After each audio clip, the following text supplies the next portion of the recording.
This is Maya. At just 11 years old, she had witnessed more darkness than most adults could imagine. Born to a homeless mother battling severe schizophrenia in the underbelly of Chicago's South Side, Maya had no father, no stable roof over her head, and no one willing to bet on her tomorrow.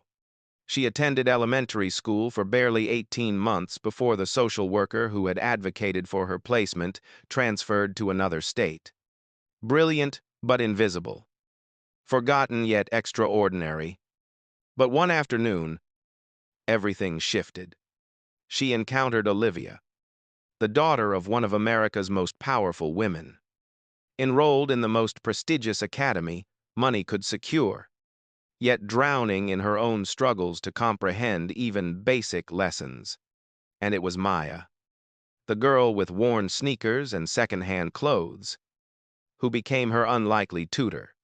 But when Olivia's formidable mother, tech billionaire Catherine Wells, discovered a homeless child teaching her daughter beneath the oak trees of Riverside Park, what transpired next would defy all expectations. Filthy creature. I said, "Move along." A glob of spit splattered dangerously close to Maya's scuffed tennis shoes. She remained frozen. The harsh words had become white noise over the years. The vendor's shrill voice cut through the Chicago afternoon again. "What is this?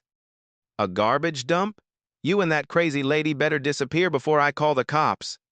Maya tightened her grip on her mother, Diane, who sat cross-legged on the cracked sidewalk near the Red Line station, muttering incoherently and drawing invisible patterns on the concrete with trembling fingers.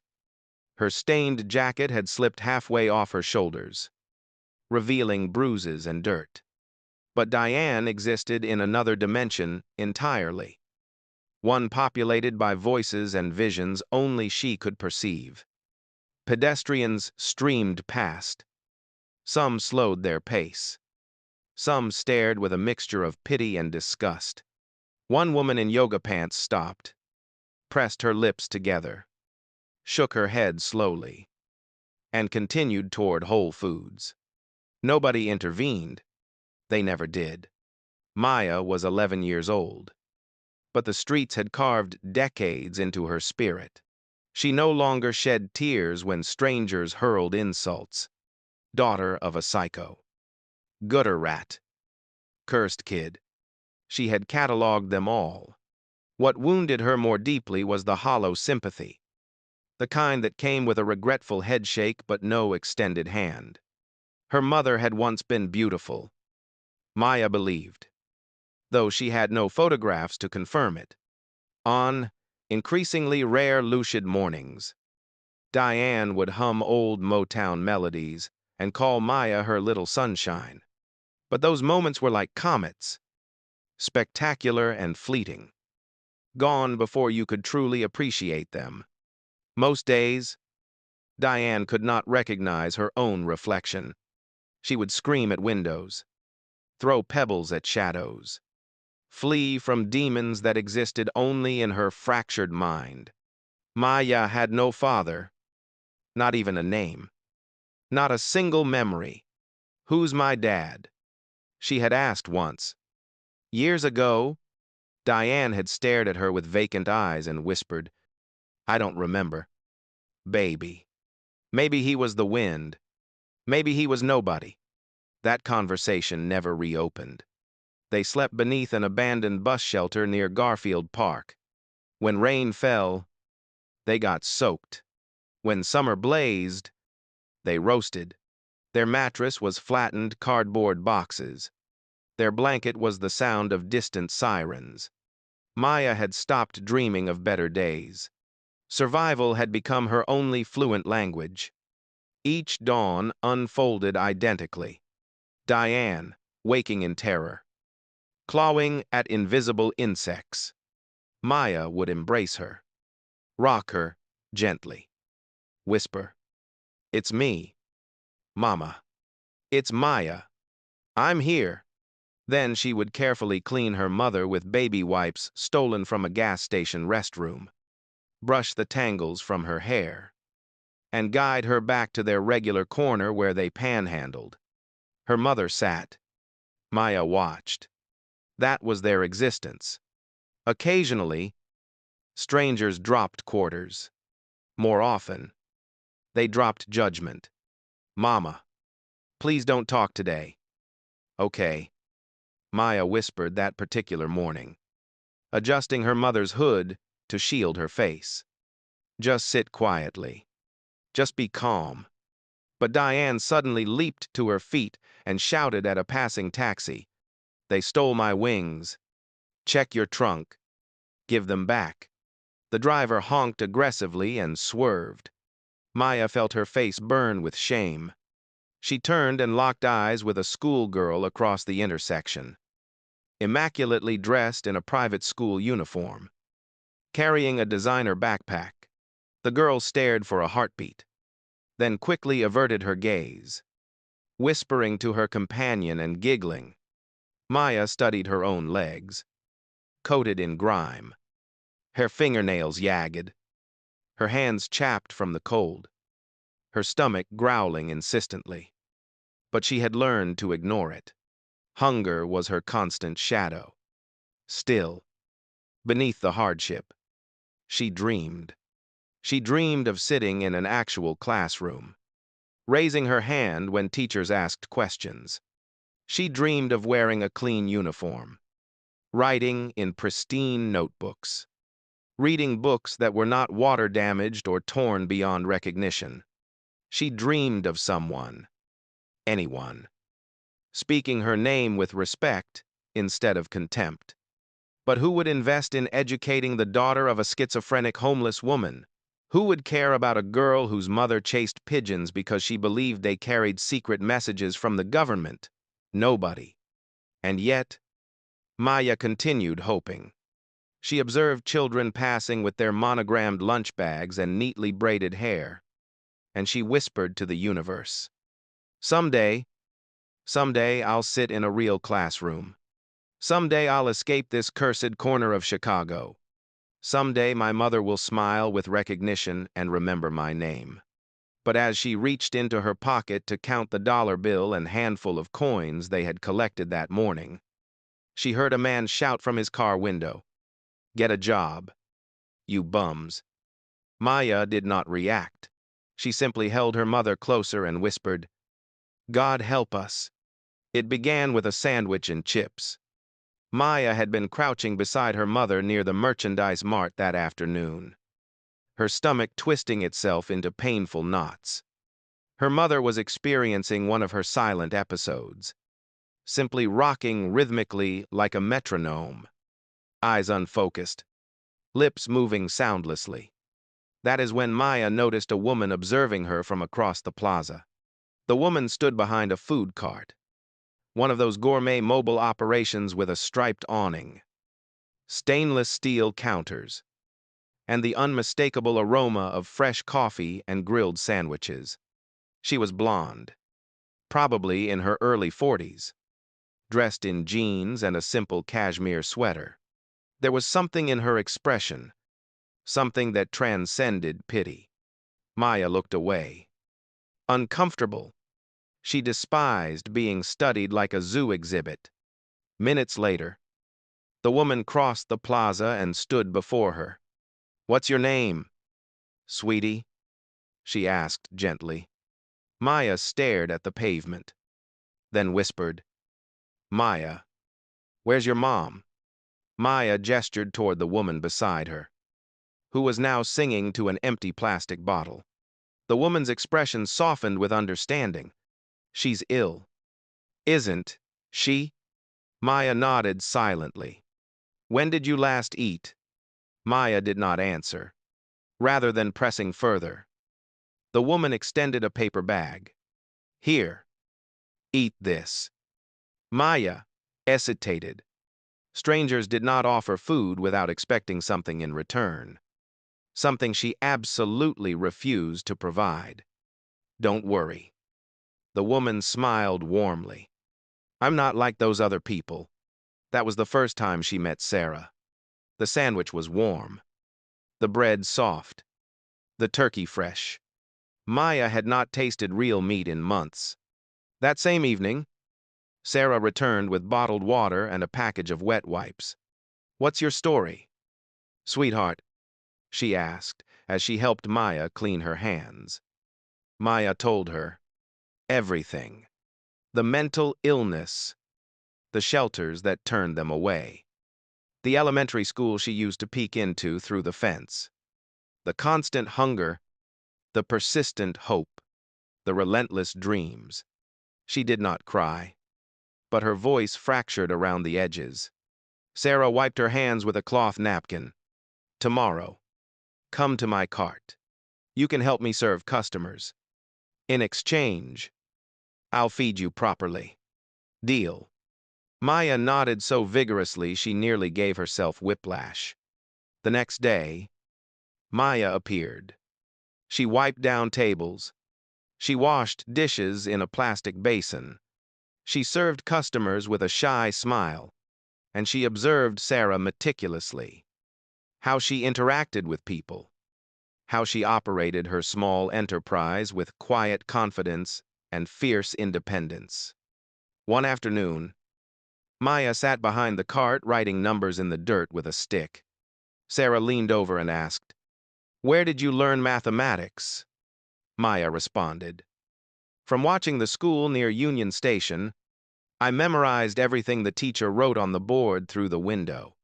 The woman blinked in astonishment. "You mean you never formally attended school?" "I did once. For about 2 months. Mrs. Rodriguez from Social Services enrolled me. But then she got transferred to Seattle." Sarah remained silent for an extended moment. The following week, she returned with a gift: 3 brand new notebooks and a pack of mechanical pencils. The week after that, she took an even bolder step. 3 weeks later, Maya stood inside a crowded public school classroom, her hands trembling violently, heart hammering against her ribs. She wore a second-hand uniform that Sarah had purchased from a thrift store on Milwaukee Avenue. It was slightly too large, but it felt like royal garments. "Listen carefully," Sarah had said that morning as she walked her to the entrance. "Behave yourself and make me proud. I'm working double shifts to cover this." Maya nodded urgently, clutching the plastic bag containing her new supplies like they were precious jewels. The first day was surreal. Children stared. Some whispered behind their hands. But the moment the teacher posed a question and Maya answered before anyone else could raise their hand, the entire dynamic shifted. She was intelligent.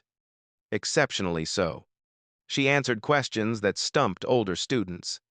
She memorized poetry after a single reading. She wrote with remarkable speed and precision. Even the principal asked one afternoon, "Who has been tutoring this child?" Maya always replied, "Miss Sarah." Every evening after classes concluded, she returned to the food cart to work. She cleaned equipment, assisted with service, and occasionally got to sample leftover soup or fruit. But her genuine reward was observing Sarah nod with approval and say, "Good girl, Maya." It was the first time Maya felt acknowledged, felt valued. Then, just when existence seemed to be improving, everything collapsed. Sarah came to their usual meeting spot one evening holding a white envelope. "My sister in Portland finally came through," she said, tears glistening in her eyes. "After 6 years of trying, I got accepted to a culinary program out there. It's a full scholarship." Maya smiled broadly. "So we're going to Portland." The woman stopped smiling. "No, Maya, just me." The words hung in the air like smoke. Maya blinked rapidly. "What about me?" Sarah sighed deeply, her shoulders sagging. "I've paid your tuition through the end of this semester. Maybe God will send someone else to help you after that. I've done everything I possibly can." Maya stared at the concrete. She wanted to scream, "Take me with you! Please don't leave me." But she only nodded, her throat too tight for words. 3 weeks later, Sarah was gone. No goodbye hug, no forwarding address. The principal called Maya into her office one afternoon and said, "I'm sorry, Maya, without tuition payment, you cannot continue attending." She stood outside the school gates for hours, gripping her backpack, waiting, desperately waiting for Sarah to return with an explanation, with a solution. She never did. Maya waited outside those gates until the sun began its descent behind the Chicago skyline. Her uniform was dusty from sitting on the sidewalk, her backpack pressed against her spine. Flies circled around her, but she remained motionless. Her eyes were fixed on the corner where Sarah had promised she would find a way to help. But that corner remained empty. Maya's stomach contracted painfully. Her throat burned from the exhaust fumes she had been breathing all afternoon. Children streamed past in clusters, laughing, chasing each other, their parents waiting with snacks and embraces. Nobody came for her. Eventually, the security guard approached. "Kid, you need to go home now." Maya nodded slowly. She stood, brushed off her skirt, and walked away. But she did not return to anywhere resembling home. Where was home anyway?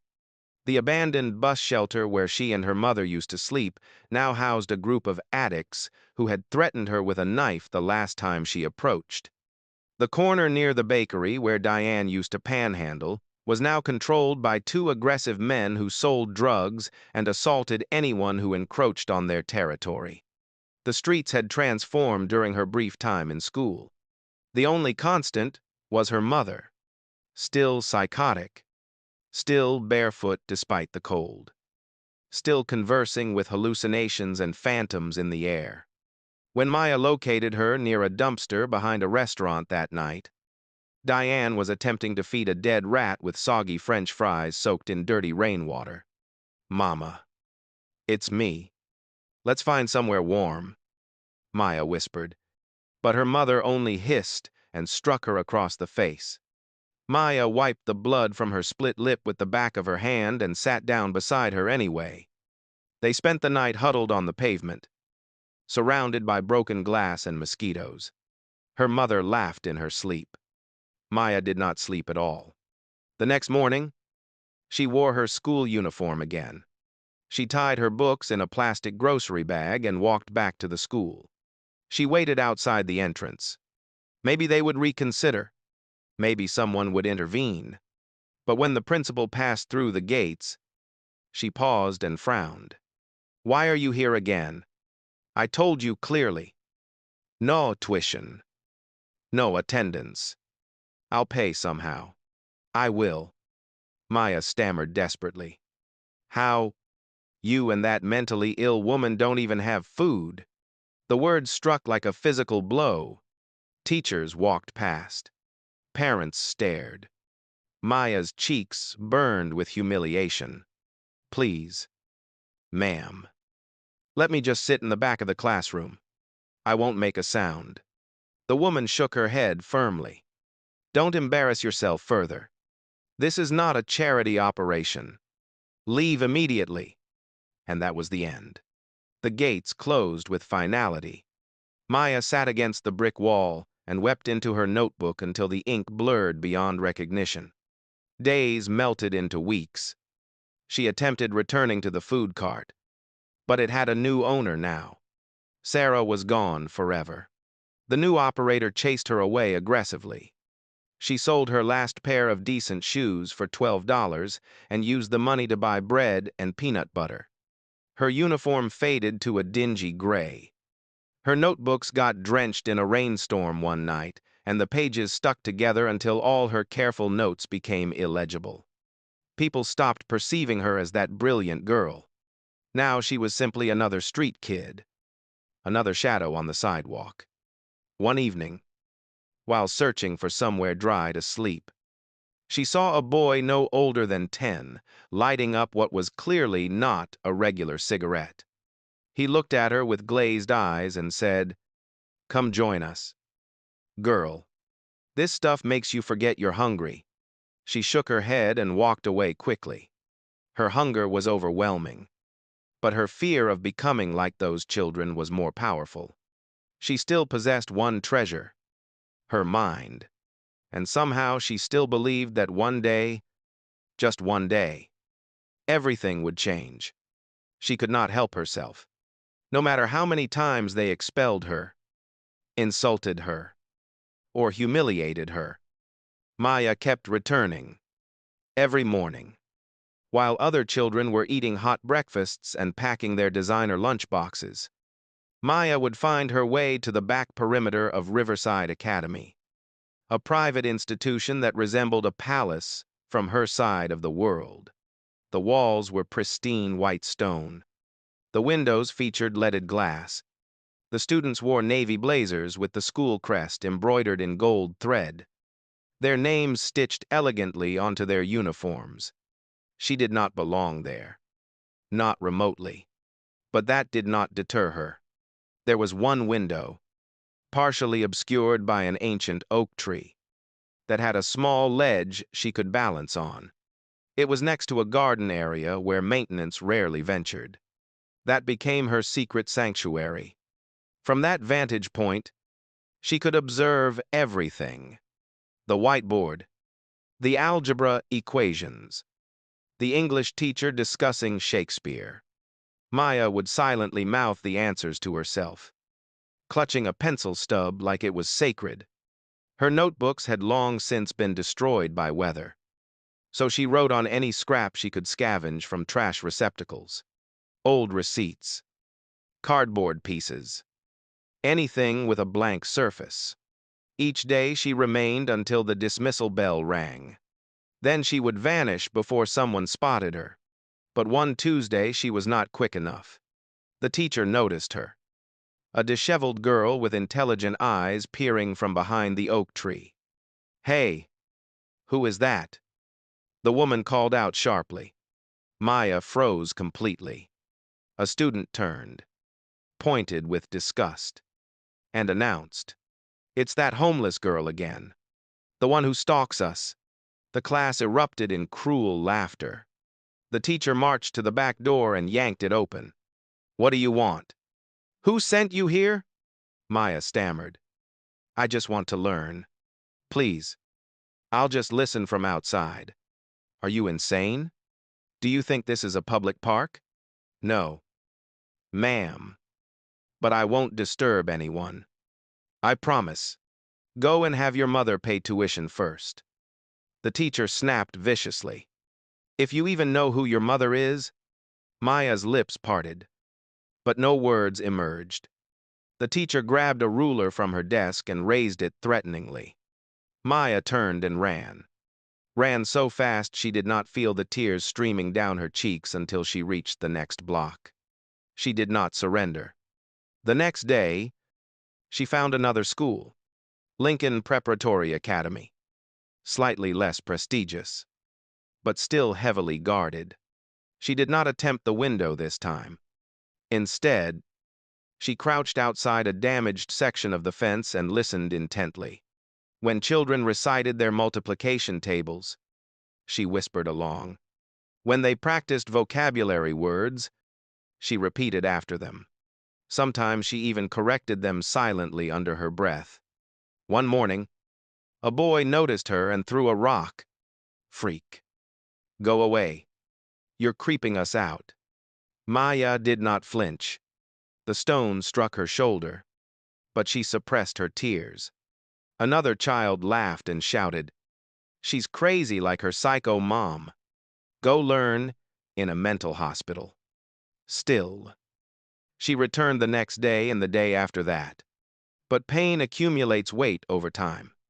One afternoon, a security guard spotted her and grabbed her arm roughly. "Who are you?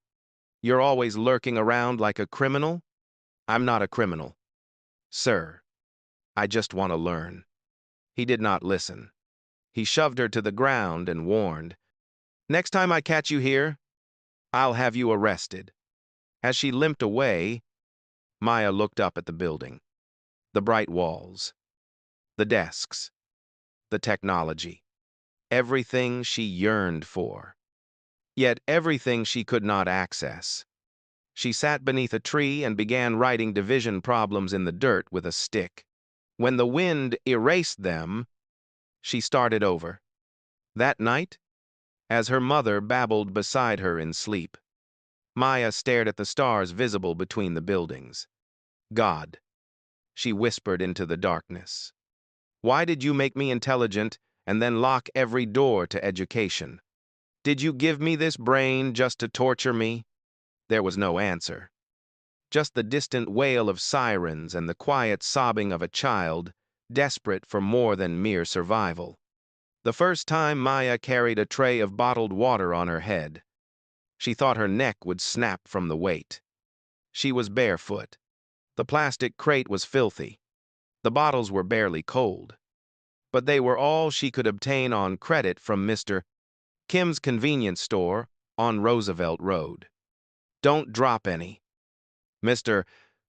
Kim had warned sternly.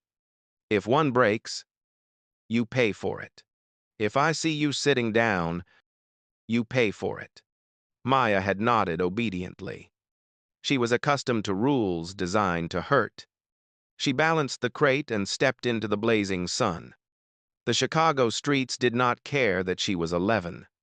They did not care that her feet were blistered or that her shoulders trembled under the heat and weight. All they cared about was hustle. The bottled water business was warfare. Adult vendors shoved her aside. Boys twice her size called her little crazy girl and stole her customers. Cars nearly hit her. Drivers cursed at her. But she kept moving forward. Every time she sold a bottle, she would whisper under her breath, 50 cents closer to food. Her goal was simple. Feed her mother. That was everything. No dreams. No fantasies. Just bread and maybe some soup, so Diane would not go hungry. By midday, her legs were shaking violently. Her lips were cracked and bleeding. Her body begged for rest. She found a spot under a faded billboard and sat down carefully. She had sold 15 bottles. That was $7.50. If she sold 12 more, she would have enough to buy bread and canned soup. A businessman walked past, saw her, and dropped $5 into her crate.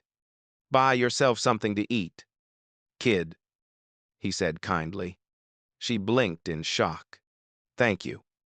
"Too, sir," she whispered gratefully. But the moment he turned the corner, a teenage boy snatched the money from the crate and sprinted away. She screamed and gave chase. But he disappeared into the crowd at the train station. Maya stopped running, her chest heaving, her eyes burning with tears. She sat by the curb and sobbed. Pedestrians walked past. Nobody looked twice. That evening, she returned to the alley where her mother sat, humming tunelessly to herself and clapping like a toddler. Maya forced a smile.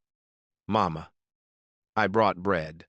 Her mother looked at her with confusion and fear. "Who are you? Who are you?" "The dark angel." Maya sat beside her gently. "No, Mama. I'm Maya, your daughter." Her mother giggled inappropriately. "My daughter is a star in heaven. She fell from the sky and drowned in a river of milk. That's what the voices told me." Maya held her gently and tore the bread into small pieces, feeding her slowly and carefully. She did not eat anything herself. She was too exhausted. Later that night, Maya found a broken piece of mirror by the dumpster they sometimes slept near. She stared into it, studying her reflection. Her face was sunburned, her eyes swollen, her lips cracked and bleeding from dehydration. She looked nothing like the students in the schools she observed. And yet, when she whispered science questions to herself. She still got the answers correct. What is the chemical symbol for water? She asked herself quietly. H2O. She smiled faintly. No matter how much the world tried to break her mind remained sharp. Her fire still burned, and that was enough to keep her moving forward. The next day, she was back on the streets, crate balanced, feet raw, heart steady. She was selling water, but in her soul, she was still chasing something bigger. A chance. Just one chance to prove that the daughter of a schizophrenic woman did not have to die on the streets. Maya was not supposed to be there. Riverside Academy had tall, wrought-iron gates monitored by uniformed security guards with earpieces and stern expressions. Children arrived in Tesla SUVs and Mercedes sedans driven by private drivers. The walls gleamed with fresh paint. The glass windows reflected the sunlight like crystals. It was an institution for the wealthy, the elite. Definitely not for the barefoot daughter of a homeless schizophrenic woman. But Maya had observed it too many times from a distance. And today, something inside her said, "Get closer." She had no money, no plan, and no right. But she had eyes filled with longing. So she crept around the side perimeter where bushes and trees grew wild. She found a small gap near a drainage area and slipped through, brushing off thorns as she squeezed past the fence. Her heart pounded like thunder. She expected to be caught immediately, but nobody saw her. She walked past manicured gardens, hiding behind trees, ducking every time she spotted a teacher or student. Eventually, she discovered a quiet area behind a massive oak tree near the athletic fields. From there, she could see one of the middle school classrooms through a partially open window. She crouched low, pulled out a pencil from her pocket, and began copying the words she heard onto a piece of cardboard. She was halfway through, sounding out a challenging vocabulary passage when she heard a voice behind her. "You're the girl they always chase away." Right. Maya's heart stopped beating. She spun around. A girl about her age stood there, her blonde hair styled in a sleek ponytail, her uniform immaculate, for her name tag gleaming. Olivia Wells. "I didn't mean any harm," Maya stammered, backing away. "I was just listening." Olivia tilted her head curiously. "Why?" Maya blinked in confusion. "Because I want to learn." Olivia walked closer. "You don't attend school." "No. My mother. She's very sick. We're homeless." Olivia looked down. Her polished Mary Janes made no sound on the soft grass. "People mock me too," she said quietly. "They say I'm stupid, that my mother paid the school to keep promoting me." Maya looked up in surprise. "You?" Olivia nodded sadly. "I don't understand anything they teach in class. Everyone's always ahead of me. So, I hide out here during lunch. Alone." A long silence passed between them. Then Olivia smiled slightly. "Do you want to sit down?" Maja hesitated. Olivia sat first and patted the ground beside her. Maya slowly lowered herself onto the grass. Olivia opened her designer backpack and pulled out a textbook. "Can you teach me this? I don't understand any of it." Maya looked at the page. Fractions. She studied it for a moment, then gently took the book. "Okay. So look. When you see 1/2 and 1/4, they don't have the same denominator." Olivia listened with wide eyes as Maya broke it down, simply. Within minutes, Olivia was solving problems she had struggled with all semester. "Oh my God," she gasped. "I actually understand. I finally get it." Maya smiled shyly. "You're not stupid at all." Olivia grinned. "And you're not just smart. You're incredible. They sat under the oak tree for over an hour. When the bell rang, Olivia stood. Will you come back tomorrow? She asked hopefully. Maya hesitated. They'll chase me away. I don't belong here. Olivia's eyes narrowed with determination. Wait here. She ran off quickly. A few minutes later, she returned with the school's head security officer following closely behind. This is my friend, Olivia said firmly. Her name is Maya. She'll be here tomorrow during lunch. Please let her in. The man looked confused and uncomfortable. But she's not enrolled. She's my friend, Olivia repeated with authority. And my mother owns this school. Do you have a problem with that? The man blinked and said nothing. Olivia turned to Maya. Same time tomorrow. Okay. Maya nodded slowly, still not believing what had just happened. As she left the school grounds, she felt something unfamiliar. Not fear. Not shame. Hope. That night, as her mother sang to a discarded soda can and danced barefoot in the dark alley, Maya sat against a brick wall and prayed. God, I met someone today. She saw me. She didn't call me dirty or crazy. She listened to me. Please, let me see her again. Let this not be a dream. Then she fell asleep with a smile on her face. The first in a very, very long time.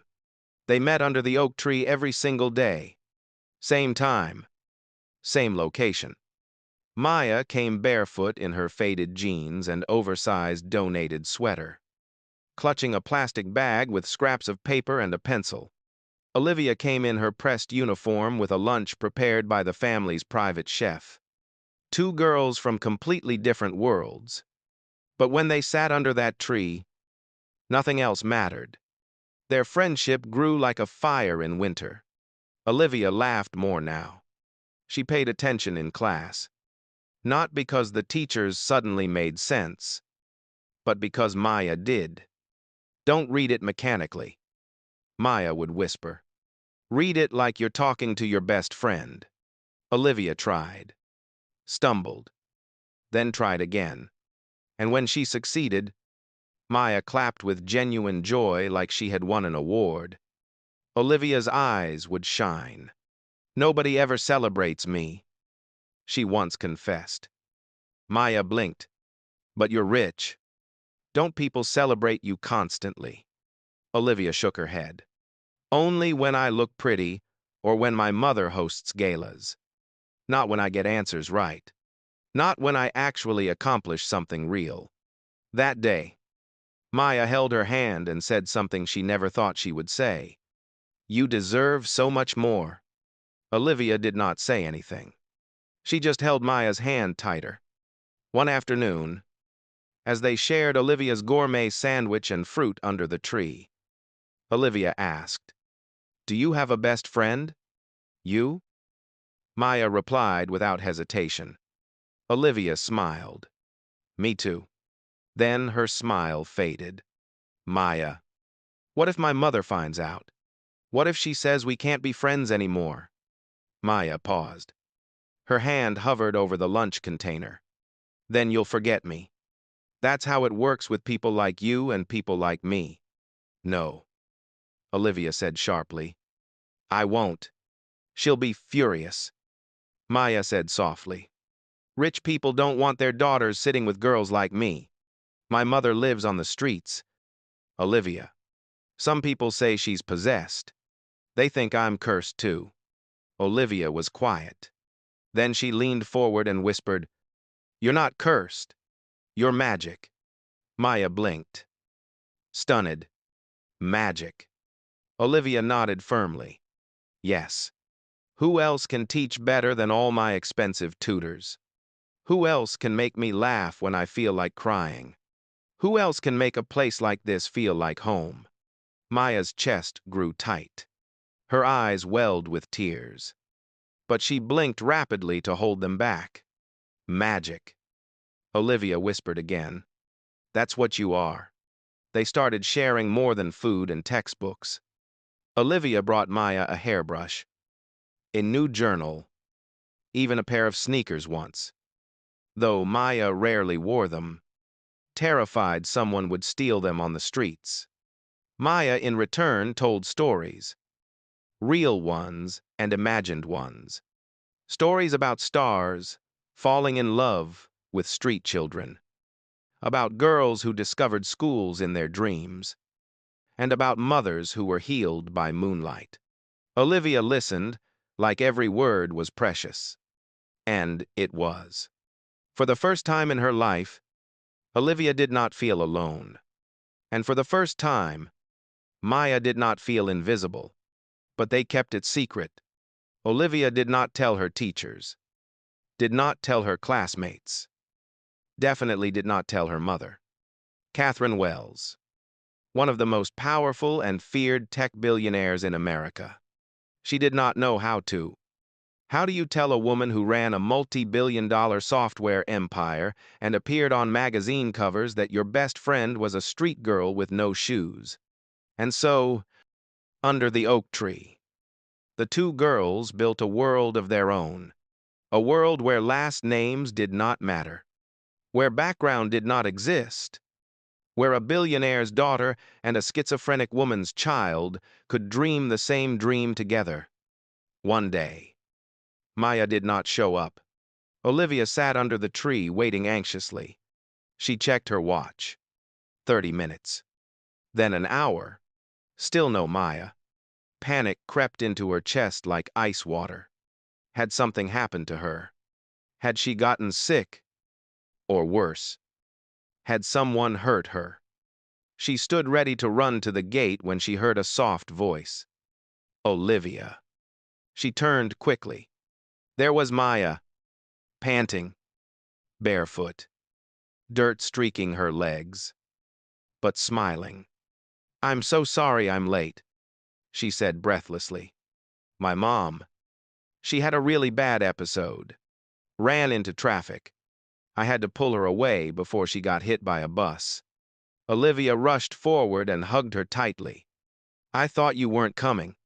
I thought something terrible happened." Maya laughed softly. "Even if I had to crawl here, I would come." Olivia pulled back and looked her in the eyes with intensity.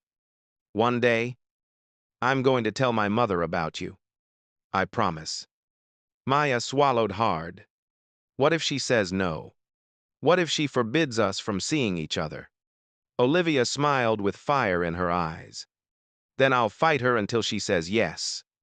That night, under the dim glow of a flickering streetlight, Maya lay beside her mother, who was humming to herself while holding a rock like it was a baby.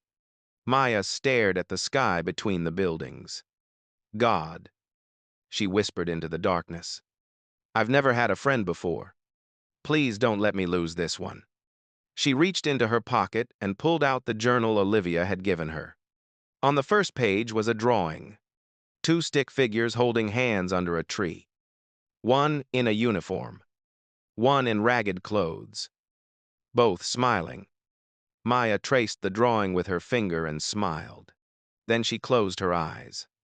And for the first time in her life, she did not fall asleep afraid. The morning started normally. Olivia sat through her classes, distracted, anxiously waiting for the lunch bell. Her fingers tapped her desk restlessly. Her heart was beating faster than usual. The teachers praised her improved academic performance. She had answered 3 questions correctly in history class. Even the headmaster mentioned it during morning assembly. But Olivia did not care because none of them knew the real reason behind the change. It was not expensive tutoring from an Ivy League graduate. It was Maya, the barefoot girl with a brilliant mind and a heart bigger than anyone she had ever known. Olivia could not wait to see her.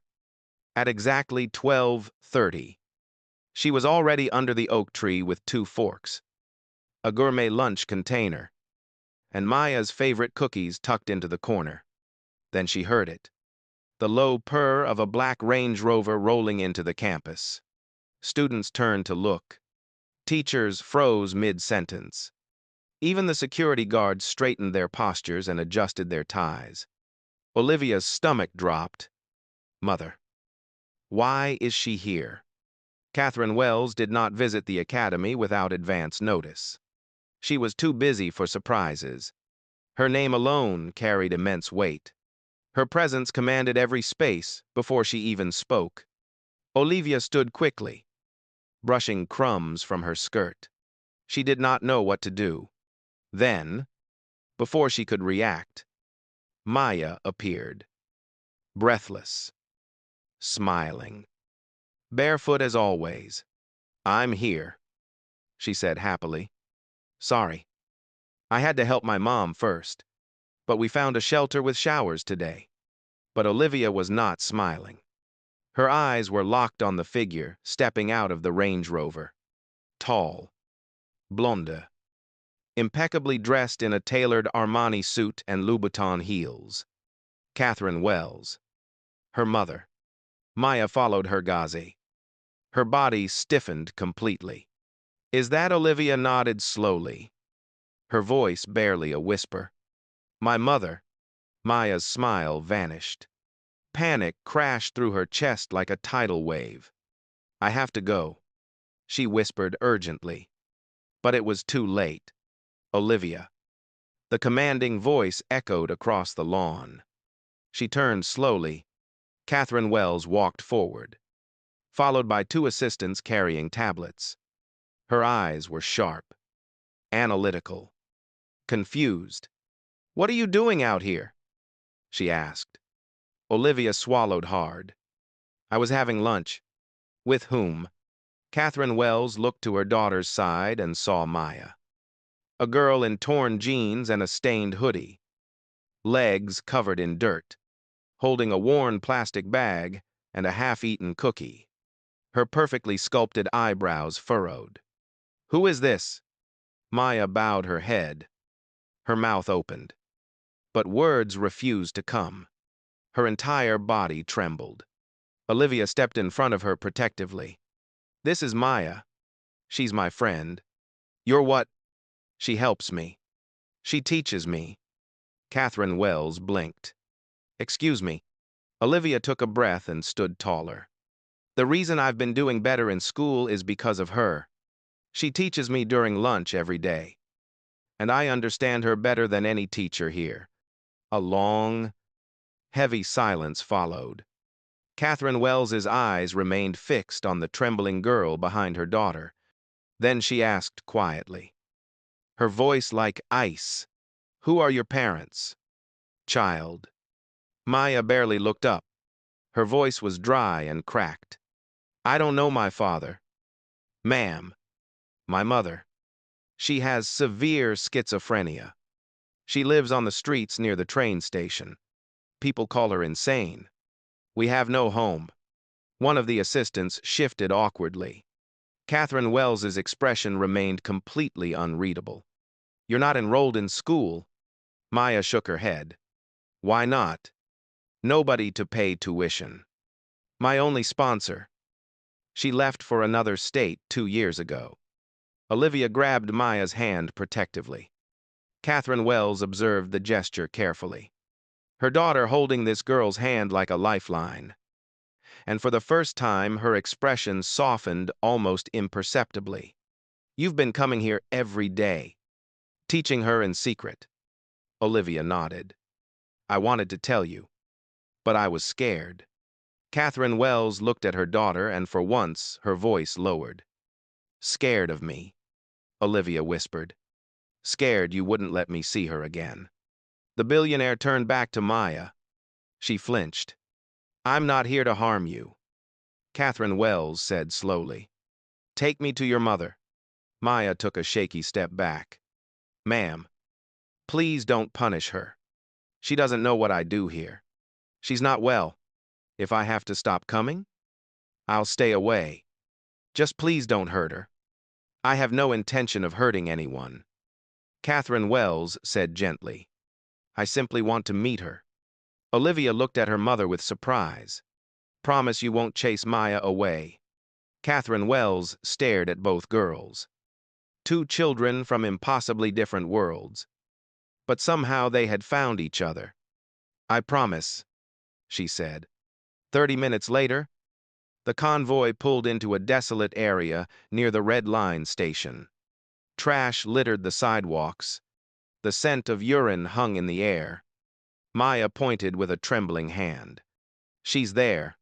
A woman sat on the concrete barefoot, rocking back and forth, laughing at nothing visible. Her clothes were filthy, her hair matted and wild. "That's my mama," Maya whispered. Catherine Wells was silent. She stepped down from the vehicle, walked toward the woman despite her assistant's protests, and crouched beside her in her designer suit. "Ma'am," she said softly. The woman looked up with vacant eyes. "Did you bring my spaceship?" "I left it parked on Mars." Tears welled in Maya's eyes. "I'm going to help her," Catherine Wells said quietly. "I know the best psychiatric specialists in the country. She needs intensive care. Please," Maya said, her voice breaking. "I don't want money. I just want her to be okay. I just want her to remember my name." Catherine Wells stood, turned to her assistant, and gave orders. "Contact Dr. Morrison at Northwestern, immediately. Psychiatric unit. Full treatment program. No delays." Then she turned back to Maya. "And you?" Maya's heart raced. "From today, you are not a homeless child anymore." Maya gasped. Catherine Wells knelt before her, placed a firm hand on her shoulder, and looked her directly in the eyes. "You have a home now." Maya did not believe it at first. Even as the car pulled away from the filthy street that had been her entire world, even as she watched through the tinted glass, while her mother was gently lifted into an ambulance headed for the best psychiatric facility in Illinois, even when Olivia held her hand and whispered, "You're safe now. You're really safe." She still thought it was a dream. She did not cry. She did not smile. She simply stared out the window, trying to comprehend how a day that started with fear had somehow ended with a billionaire offering her a home. Catherine Wells moved with extraordinary speed. By evening, Maya had taken her first proper shower in years. Olivia had given her fresh clothes from her own closet. Her hair had been gently washed and styled by one of the household staff who could not hide her surprise when Catherine Wells introduced her. "This is Maya. She'll be staying with us from now on. Treat her with the same respect you give my daughter." The entire household staff froze in shock. The girl from the street living here in this mansion, but Catherine Wells's tone left absolutely no room for questions. The next morning, Maya stood in front of the full-length mirror in Olivia's bedroom, wearing a brand new Riverside Academy uniform. It was crisp, perfectly fitted, professionally pressed. She could hardly recognize herself. Olivia clapped with delight. "You look amazing. You look like you belong here." Maya smiled weakly. "I feel like I'm dreaming. This can't be real." "You're not dreaming," Olivia said. "My mother said it's real. She said you belong here now. But I'm the daughter of a schizophrenic homeless woman." Maya said, her voice trembling. Olivia shook her head firmly. "No. You're my sister now." Maya turned slowly to the window, staring into the rising morning light streaming through silk curtains. "I don't know how to thank her.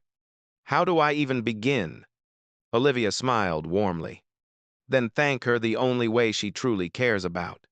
Show the world what you can do." That day, the two girls walked into Riverside Academy together. Matching uniforms, matching backpacks, matching smiles. Gasps followed them down the hallway. Students whispered behind their hands. Teachers blinked in confusion and disbelief. Was not that the same homeless girl who used to hover behind windows and fences? Yes, it was. But today, she walked beside the daughter of the school's owner. No more sneaking, no more peeping through windows. She had come through the front entrance as a legitimate student. In class, Maya raised her hand confidently. Every question, every lesson. She was not just good, she was exceptional. By the end of the day, the teachers called an emergency meeting with the headmaster. Where did this girl come from? One asked in amazement. She's not just intelligent. She's extraordinary. The headmaster smiled. From the streets? Apparently. But now she's family.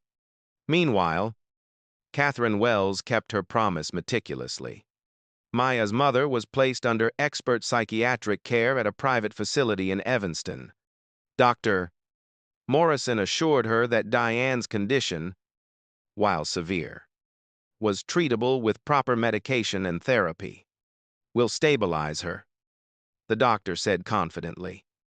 It will take considerable time, but with proper treatment, medication, and structure, there's real hope for improvement. Maya visited her mother once a week. The first few times, Diane did not recognize her at all. She would shout at the walls or cry over invisible demons. But on the sixth visit, she suddenly paused. She looked up at Maya and whispered, You look like sunshine. Maya burst into tears and embraced her. Weeks passed gradually. Maya adjusted to her new life slowly but steadily. She still woke up some nights gasping for air, thinking she was back on the sidewalk under the bus shelter. She still flinched when someone raised a hand too quickly near her face.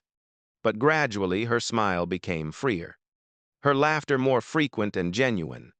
She spoke confidently during class. She made new friends among her classmates. But nobody ever took Olivia's place in her heart. They were sisters now, not by blood, but by an unbreakable bond. They shared everything: stories, secrets, lunch, homework, and dreams. Olivia's grades soared dramatically. Her confidence bloomed like spring flowers. Her teachers marveled at the transformation, and they all knew why. Because of the girl who used to sit under the oak tree. One Friday afternoon, Catherine Wells called Maya into her private study. Maya stood nervously by the door, intimidated by the floor-to-ceiling bookshelves and abstract art. Catherine Wells gestured for her to sit in one of the leather chairs. I've been observing you carefully, she said. You've transformed my daughter's life, and mine. Maya lowered her gaze respectfully. I didn't mean to intrude. I just wanted to learn. Catherine Wells smiled. Something rare. And now you will learn everything you deserve to know. As far as I'm concerned, you're my child now. And I'll provide for you exactly what I provide for Olivia. She opened a desk drawer and handed Maya a brand new laptop pre-loaded with educational software. Maya stared at it like it was made of pure gold. Then she whispered, Thank you, ma'am.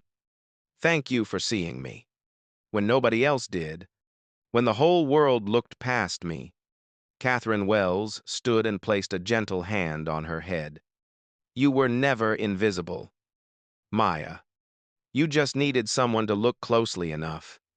That night, Maya sat in the garden under the oak tree, now neatly landscaped. Surrounded by elegant benches and soft lighting, she looked up at the stars visible in the clear night sky. My name is Maya, she whispered to the universe. Daughter of Diane, friend of Olivia, student of Riverside Academy. And now, she smiled, I have a real home. She closed her eyes and whispered a final prayer. God, I used to ask you to heal my mother, to send me to school, to give me just one friend. You gave me all three and so much more. I don't deserve any of it. But thank you. She placed a hand over her heart. I promise I won't waste this chance. I promise I'll make them proud. And so, the girl, the world called daughter of the psycho woman, became something far greater, a symbol of hope, a walking miracle, a living answer to her own desperate prayers. And for Catherine Wells, for Olivia, and for everyone who ever believed that compassion and education can transform a life. Maya was living proof. The future had finally opened its doors, and she walked through them confidently, head held high. No child is born worthless. Every life holds extraordinary potential, with kindness, opportunity, and education. Even the most forgotten soul can rise to incredible heights. Maya's story reminds us that one act of compassion can shatter cycles of poverty and rejection. True greatness is not determined by where you come from, but by what you do when someone finally sees your worth. Believe in others, uplift the broken, and never judge a child by their circumstances. Maya had been invisible for so long, but now she shined brighter than she ever imagined possible, and this was only the beginning of her remarkable journey.